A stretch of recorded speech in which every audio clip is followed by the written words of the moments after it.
Okay, buksan natin ang ating mga Biblia sa Matthew chapter 4. Matthew chapter 4.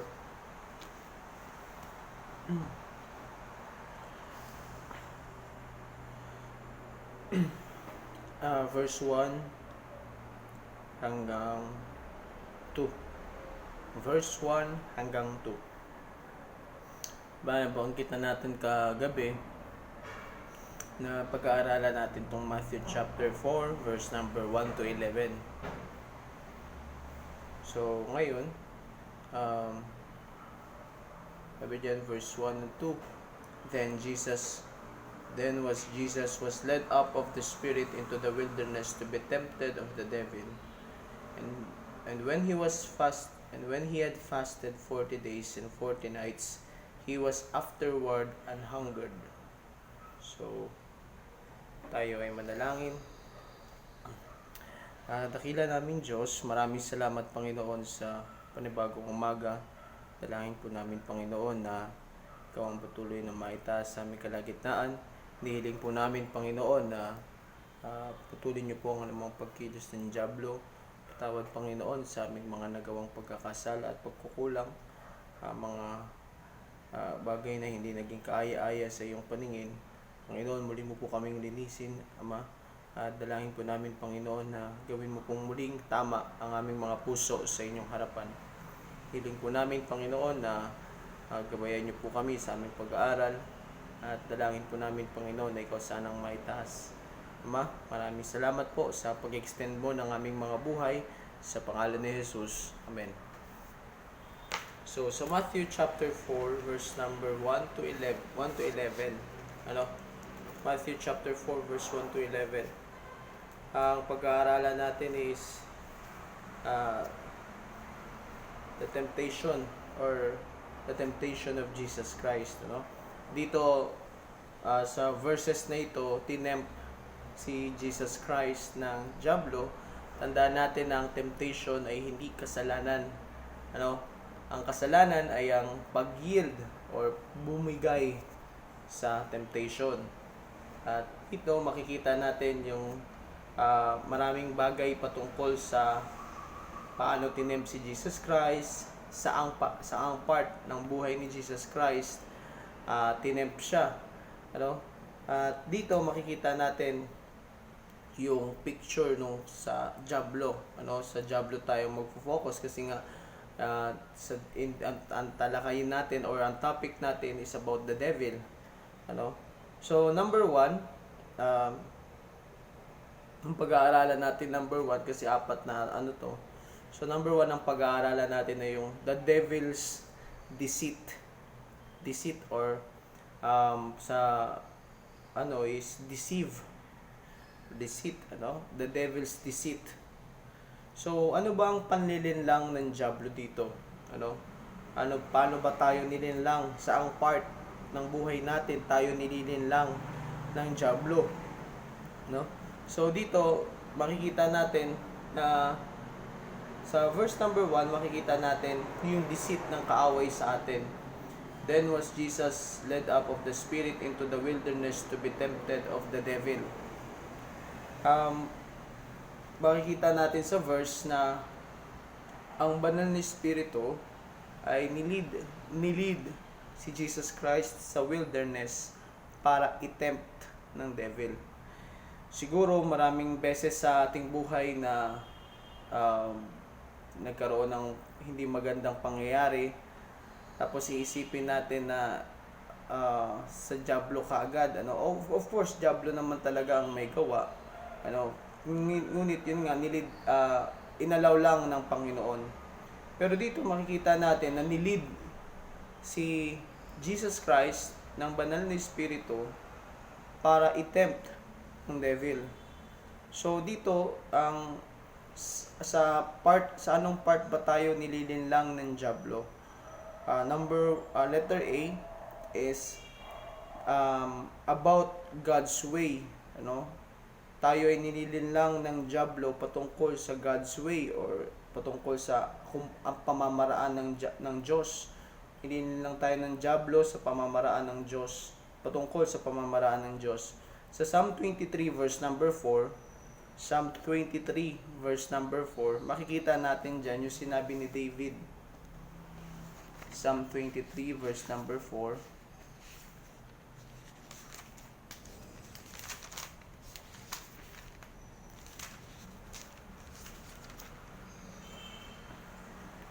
Yan. Sabi dyan, Yea, though I walk through the valley of the shadow of death, I will fear no evil, for thou art with me. Thy rod and thy staff, they comfort me. So dito makikita natin na si David, nung habang nagsusulat siya ng psalm na ito, sinabi niya na, I walk through the valley of the shadow of death and I will fear no evil. Part ng Christian life natin na ay ilid tayo ng Panginoon, hindi para sa ikasasama natin, kundi para sa ikatitibay natin, ikatitibay ng ating pananampalataya. Yun nga lang, minsan tinitake natin as sabihin na natin na kasi tandaan natin tinitake natin na para bang curse or malas. Wala namang malas sa Kristiyano, pero ganun pa man, makikita natin na dito si David nilid siya ng Panginoon, or sabi diyan, even though na I walk through the valley of the shadow of death, I will fear no evil. Kasi minsan kapag kasi yun nga, depende yan sa perspective natin. Natatandaan natin yung kwento ni Joseph na kung paano siya minaltrato ng kanyang mga kapatid, akusahan ng mali or inakusahan ng mga bagay na hindi naman niya ginawa at kinalimutan sa loob ng bilangguan. Ganun pa man, makikita natin ang sasama ng mga nangyari. Ganun pa man, ang sabi niya sa Genesis chapter 50,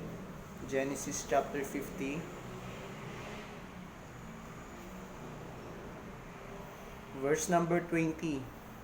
Genesis 50 verse number 20. Kung baga ito yung Romans 8:28 ng Old Testament. Yung Genesis 50 verse 20. Sabi diyan, but as for you, ye thought evil against me, but God meant it unto good, to bring to pass as it is this day, to save much people alive. So makikita natin na minsan tinatanong natin sa Panginoon ano bang purpose ng mga nangyayaring hindi maganda sa atin. Tandaan natin, it's not for us to be destroyed or para ikasisira natin, pero para sa ikatitibay natin.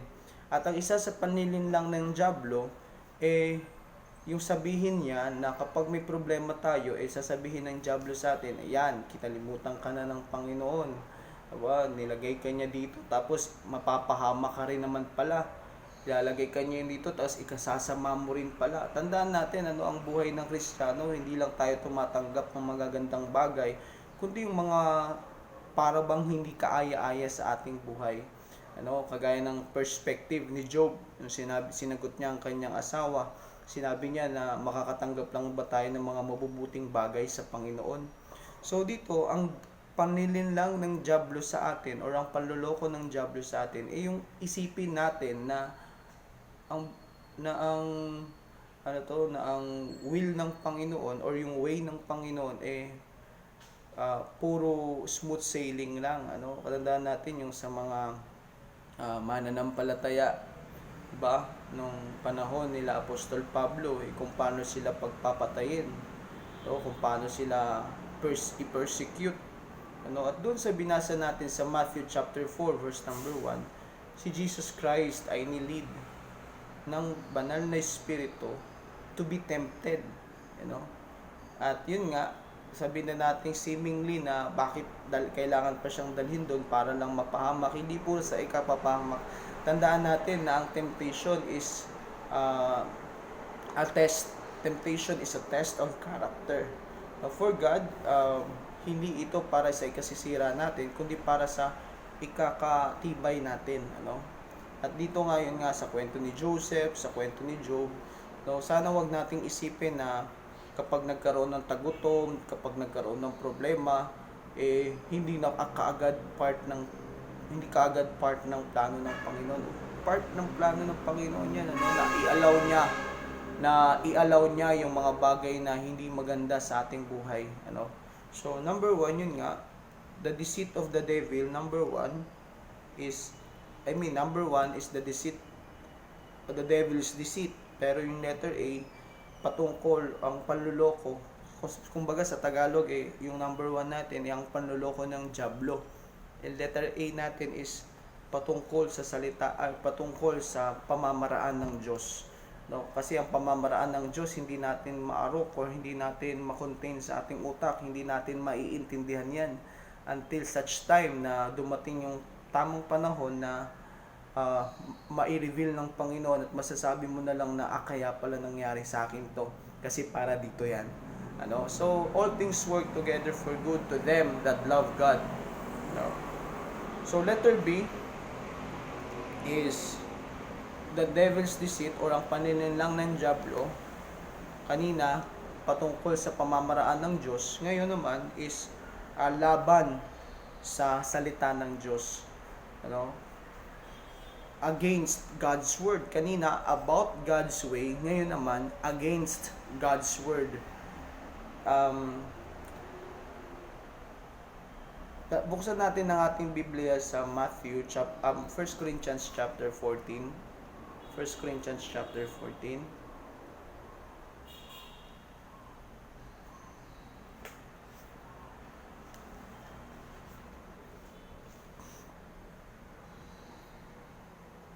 Sabi dyan is, for God is not the author of confusion, but of peace, as in all churches of the saints. So, against God's word kasi, tinitwist ng kaaway ang salita ng Panginoon. Ano, kagaya ng ginawa niya, nasabi na nga natin kahapon, kagaya ng ginawa niya sa una nating mga magulang na si Adan at si Eva, kung paano niya tin-twist ang God's word, ang salita ng Panginoon. So, at dito sabi nga niya sa sa Matthew chapter 4,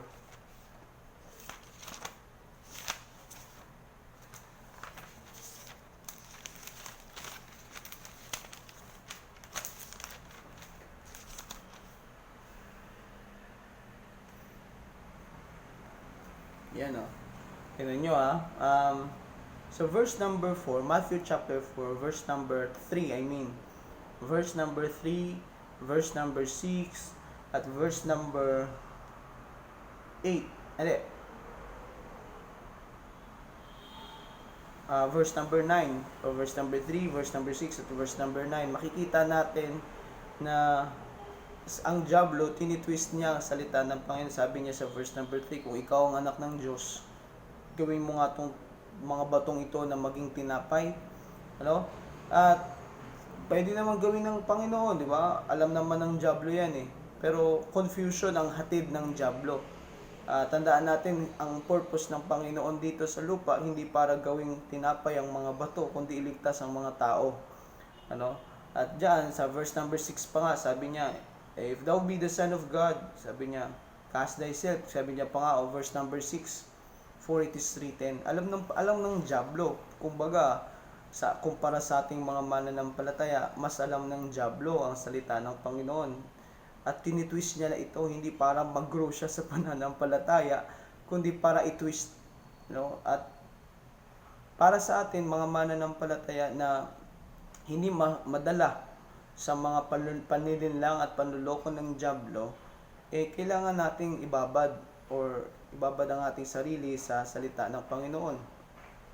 Sabi diyan sa verse sa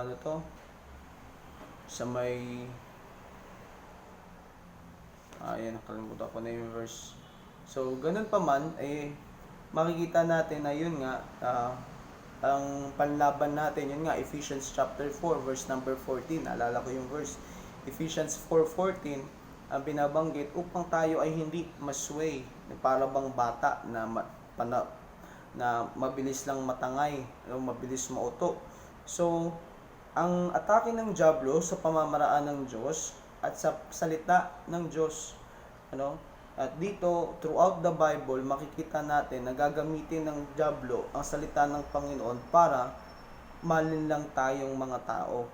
Malinlang tayong mga mananampalataya. So, pag-ingatan natin yan. Kasi ang mga taong madaling maloko, yung mga nagpapaloko. At yung mga nagpapaloko, na dapat sa atin, hindi na dapat magpaloko. Ngunit, bagkus, dapat tayong mas makilala natin ang totoo. Sabi ng John 17 verse 17, sanctify them through thy truth, thy word is truth. Ang salita ng Panginoon ay katotohanan. At gaya na nga ng nasabi na natin na pagdating sa bangko, ang mga tao doon, ang mga nagtatrabahante is binababad nila ang sarili nila sa tunay upang madali nilang ma-distinguish kung ano ang hindi totoo. At ganun ang sa atin bilang isang mananampalataya, ang hatid ng dyablo ay confusion. Confusion, ma-confuse tayo. Ito ba talaga yung sabi ng Panginoon? Ito ba talaga yung sinabi ng Panginoon? At ganun yung nangyari kay Eva. Nadagdagan pa nga niya, sabi pa nga ni Eva, huwag hawakan, wala namang sinabing ganun ang Panginoon. Ang sabi is huwag kainin ang bunga. So, yan, nagdadagdag ang dyablo ng salita ng Panginoon, dinadagdagan niya, tinitwist niya ang salita ng Panginoon. And number 3, about God's will. About God's will, ang kalooban ng Panginoon. Tandaan natin is, yun nga, sa atin bilang mga mananampalataya na ayaw ng dyablo na malaman natin ang kalooban ng Panginoon sa pamamagitan ng salita ng Panginoon. Kaya ang gagawin niya i-distract niya tayo, ipapakita niya na mas mahalaga to kaysa diyan, yung paano sasabihan tayo ng dyablo na paano yung kakainin ng mga anak mo kung magsisimba ka pa diyan, ganun, at sabi nga sa atin bilang mga mananampalataya sa Ephesians chapter 5 verse number 17,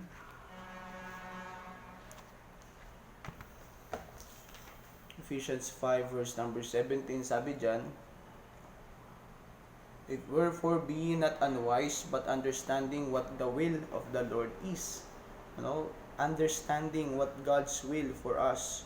At sabi ng Romans chapter 12 verse number 2. Sabi ng Biblia, Romans 12 verse number 2, and be not conformed to this world, but be transformed by the renewing of your mind, that ye may prove what is that good and acceptable and perfect will of God. To understand God's will, we must know God's word. Upang maintindihan natin ang kalooban ng Panginoon, dapat nating malaman ang salita ng Diyos. Kasi ang kalooban ng Panginoon, hindi yan yung may magsasalita sa langit na, ganito gawin mo. Hindi. Sa ating pagbabasa at pagbubulay-bulay ng Panginoon, mas nalalaman natin ang kalooban ng Panginoon. Kagaya ng sinabi, and every time na magbabasa tayo ng Bible, is dapat may question tayo sa ating utak. At the back of our mind, dapat meron tayong question. Sa Acts chapter 9 verse number 26, Acts chapter 9 verse number 6, kagaya ni Apostol Pablo, sabi niya, Lord, what wilt thou have me to do? Ano ang nais mong ipagawa sa akin? So every time na magbabasa tayo ng Bible, dapat nasa mindset na natin, or dapat meron tayong mindset na, Lord, ano ba yung gusto mong gawin ko? Ano ba yung gusto mong ipagawa sa akin? At sana sa atin, sa pang-araw-araw nating pamumuhay, meron tayong ganong kaisipan na, Lord, habang magbabasa ako, help me to understand your will. Help me to know your will. Kasi ang dyablo, ayaw niyang malaman natin ang kalooban ng Panginoon para sa atin. So yun lang. I hope meron tayong natutunan sa ating simple Bible study about the deceitful or the devil's deceit. Ang panininlang ng dyablo. So, about God's way, patungkol sa panininlang ng dyablo patungkol sa pamamaraan ng Diyos, ang panininlang ng dyablo laban sa salita ng Diyos, at panininlang ng dyablo patungkol sa kalooban ng Diyos. So yun lang. I hope meron tayong natutunan. Tayo ay manalangin. Ang dakila naming Diyos, maraming salamat Ama sa muli mong pagtipon sa amin. Tunay nga Panginoon na ang dyablo ay walang ibang gagawin kundi masira ang aming buhay at ang aming pamilya. Hinihiling po namin Panginoon na patuloy mo po kaming tulungan na maging mapagmatsyag at maging maingat, at dalangin po namin Panginoon na tulungan mo kami na huwag bigyan ng pagkakataon ng dyablo sa aming buhay. Hinihiling po namin Panginoon na patuloy mo kaming tulungan na maging sensitibo sa pagkilos ng iyong banal na espiritu, at sa pagpapatuloy namin sa sa araw na ito ay patuloy mo kaming ingatan, gabayan, palakasin ang pangangatawan at ilayo sa posibilidad Panginoon ng mahawa ng COVID-19. Maraming salamat po sa pangalan ni Jesus. Amen. So, let's sing. Beloved, ready, sing. Beloved,